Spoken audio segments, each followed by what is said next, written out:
Film की शुरुआत में एक जापानी आदमी एक रहस्यमयी सफेद कमरे में जागता है जिसे यह याद नहीं कि वह वहां कैसे पहुंचा। यह बड़ा कमरा पूरी तरह से खाली है। इसमें कोई दरवाजे या खिड़कियां वो नहीं है। अजीब बात यह है कि इसमें छत भी नहीं है और ऊपर से आने वाली रोशनी का कोई अंत नहीं होता। इन सभी चीजों से हैरान होकर वह आदमी धीरे धीरे उठता है और कमरे का निरीक्षण करना शुरू करता है। जब वह दीवार के पास जाता है तो वह देखता है कि वहां एक अजीब सी चीज बाहर निकली हुई है। वह उसे थोड़ा रगड़ता है और फिर उसको दबा देता है, जिससे अचानक हजारों छोटे बच्चों दीवारों से बाहर आ जाते हैं। वे कुछ सेकंड तक पागलों की तरह हंसते हैं और फिर जैसे आए थे वैसे ही गायब हो जाते हैं। हालांकि वे आदमी के लिए एक गिफ्ट छोड़ जाते हैं। वो अपनी सूसू वाली जगह वहां छोड़ जाते हैं, जो एक बटन की तरह काम करती है। दीवारों से अब हजारों बटन बाहर निकले हुए होते हैं। जो कुछ उसने देखा उससे हैरान और शायद थोड़ा उत्तेजित होकर आदमी जोर जोर से चिल्लाना शुरू करता है। वह मदद के लिए भी पुकारता है लेकिन कोई जवाब नहीं आता। जब उसे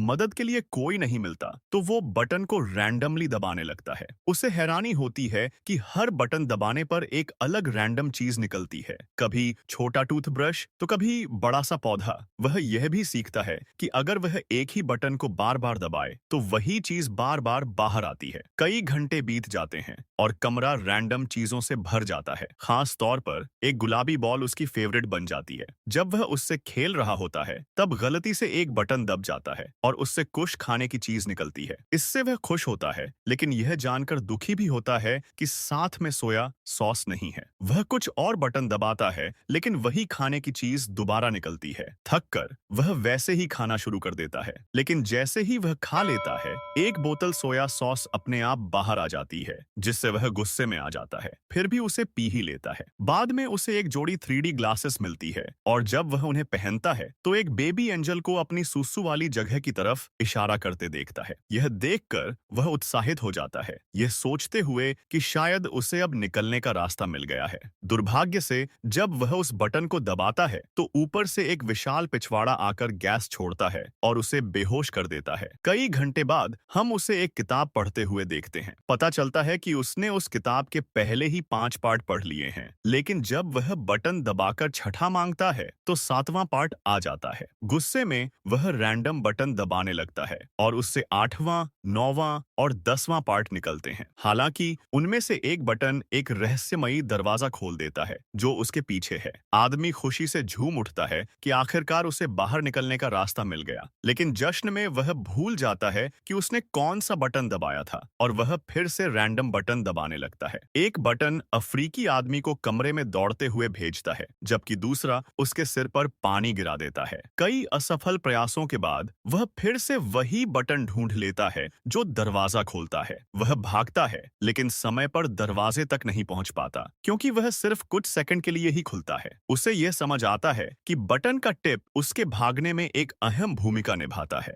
जैसे ही वह ऊपर उठता है दरवाजा बंद हो जाता है। इसलिए उसे कोई ऐसा तरीका खोजना होगा जिससे वह बटन को नीचे दबाकर रख सके। वह कई तरीकों से कोशिश करता है। पहले वह बटन को पैर से दबाता है और दौड़ने की पोजीशन में बैठता है ताकि वह तेजी से भाग सके, लेकिन वह दरवाजे तक समय पर नहीं पहुंच पाता। फिर वह एक गाड़ी का इस्तेमाल करता है, लेकिन वह योजना भी बेकार होती है। वह फ्लाई स्वेटर, रस्सी और यहाँ तक कि पंखे जैसे अलग अलग सामान का भी प्रयोग करता है, लेकिन कुछ भी असर नहीं करता। आखिरकार उसे एक आइडिया आता है। कमरे की सबसे बड़ी वस्तु, एक बड़ा सा जार बाई को बटन पर रख देना। वह किसी तरह उसे खींचकर वहां ले आता है और परिणाम का इंतजार करता है, लेकिन उसकी निराशा के लिए वह बटन फिर भी बहुत ताकतवर साबित होता है। वह भारी वजन के बावजूद ऊपर उठता रहता है, लेकिन वो हार मानने को तैयार नहीं होता और फिर एक और योजना बनाता है। वो जार को पानी से भरने का फैसला करता है। वह तय करता है कि वह जार को पानी से भरेगा ताकि वह और भारी हो जाए। हालांकि हर बार जब वह पानी वाला बटन दबाता है तो पानी उसके उसके ऊपर गिरता है, जार पर नहीं। इसलिए आदमी जार को खाने से भरने का फैसला करता है। करीब 1 घंटे बाद वो जार आखिरकार भर जाता है, लेकिन अब वह इतना भारी हो चुका है कि आदमी उसे हिला भी नहीं पाता। जार की गर्दन भी बहुत पतली होती है, जिससे हाथ से जार के अंदर से खाना वापस निकालना नामुमकिन होता है। इसलिए आदमी के पास लकड़ी से एक-एक करके खाना निकालने के अलावा कोई चारा नहीं होता। यह काम उसे कुछ और घंटे लगाकर करना पड़ता है, और जैसे ही वह काम पूरा करता है, जार को बटन के पास ले आता है, और अब तक वह भूल चुका होता है कि कौन सा बटन दरवाजा खोलता था। जब वह एक बटन ट्राई करता है, तो अफ्रीकी मैन फिर से आता है और गलती से जार से टकरा जाता है, जिससे वह 2 टुकड़ों में टूट जाता है। यह देखकर आदमी सदमे में चला जाता है और पागलों की तरह चिल्लाने लगता है। जब वह शांत होता है, तो वह कुछ और तरीकों से बटन को नीचे दबाए रखने की कोशिश करता है, जैसे कि उसे खाने से ढक देना या टेप से चिपका देना। दुर्भाग्य से इनमें से कोई भी तरीका काम नहीं करता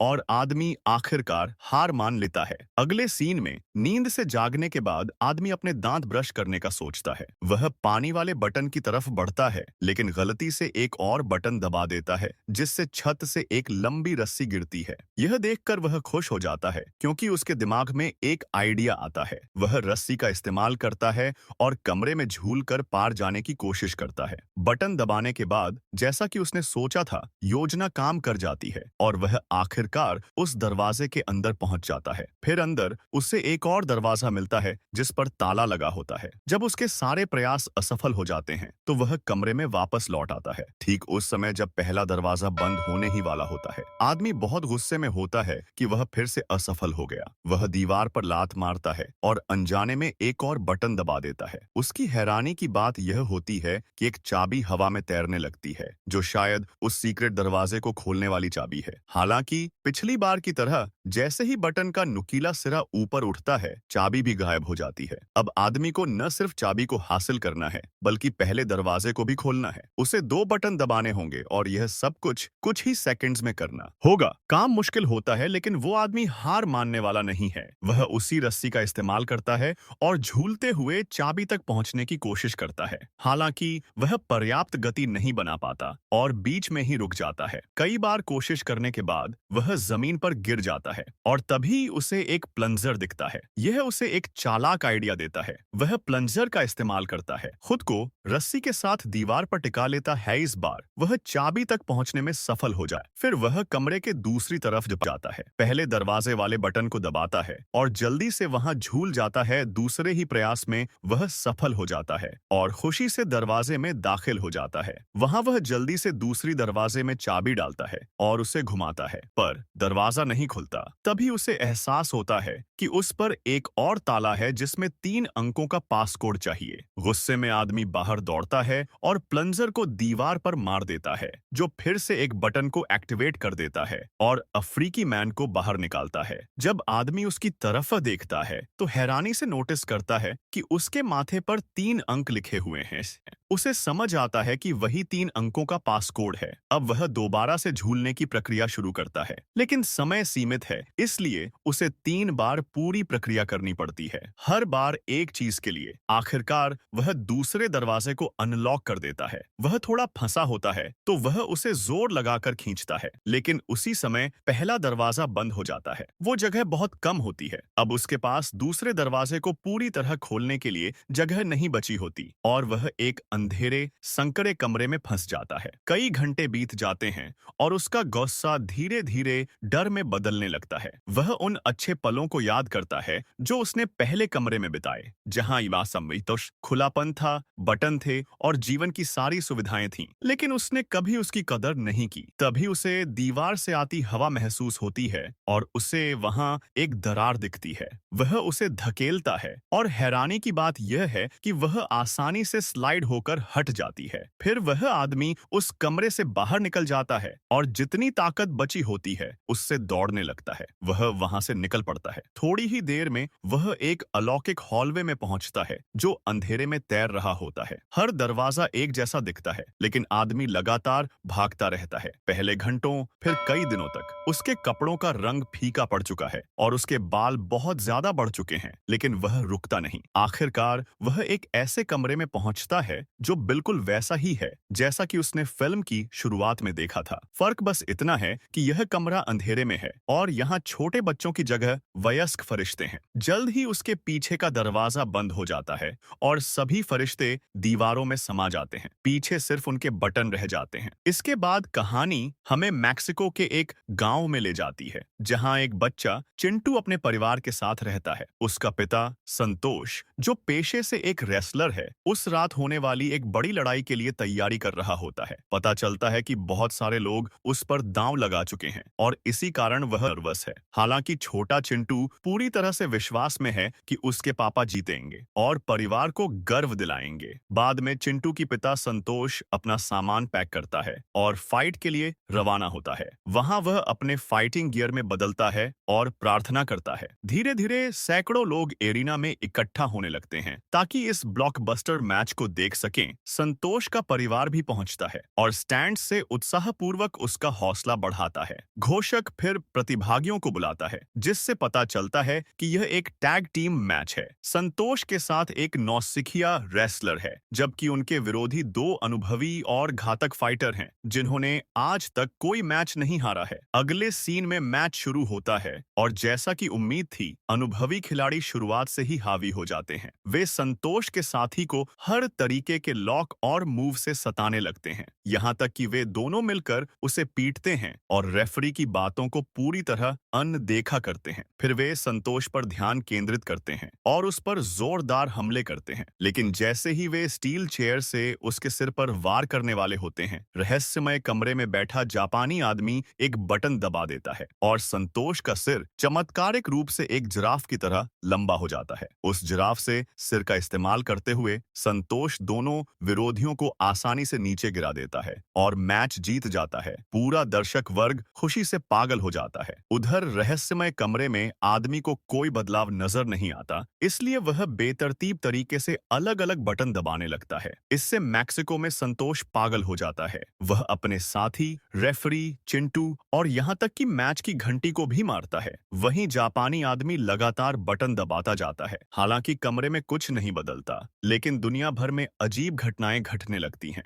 कभी लॉस एंजेलिस में एक रॉक कॉन्सर्ट के दौरान लीड सिंगर अचानक मुंह से आग फेंकने लगता है। कभी रूस में एक जादूगर अपनी असिस्टेंट को गायब करने में असफल रहता है और हजारों लोग निराश हो जाते हैं। कभी चीन में एक आदमी जो कई कुत्तों का मालिक है, अचानक खुद भौंकने लगता है। इन सब के बावजूद आदमी को कमरे में कोई असर नहीं दिखता, तो वह हार मानने ही वाला होता है। लेकिन तभी वह छत की तरफ देखता है और वहां उड़ते हुए कई फरिश्तों को देखता है। यह देखकर उसे एक अंतिम विचार आता है। इस बार वह बटन दबाने के बजाय उन्हें दीवार पर चढ़ने के लिए इस्तेमाल करता है। धीरे धीरे लेकिन लगातार वह कमरे के अंत में दिखाई दे रही रोशनी की ओर बढ़ता है। हर बार जब वह किसी बटन को छूता है, दुनिया में कोई न कोई अनोखी और अद्भुत घटना घटती है। कभी आसमान में आतिशबाजी, कभी कुछ बच्चे कराटे का अभ्यास करते हुए, कभी कोई जानवर शिकार को खाते हुए, तो कभी इतिहास की बड़ी घटनाएं, बर्लिन दीवार का गिरना, अपोलो 11 की लॉन्चिंग, अमेरिका का पहला अश्वेत राष्ट्रपति बनना और भी बहुत कुछ। अब तक उस आदमी की दाढ़ी और बाल बहुत लंबे हो चुके होते हैं। उसे अब बटन पकड़ने की भी जरूरत नहीं पड़ती। वह भी फरिश्तों की तरह उड़ सकता है। जल्द ही वह लाखों पंखों और चमकदार रोशनी से घिर जाता है।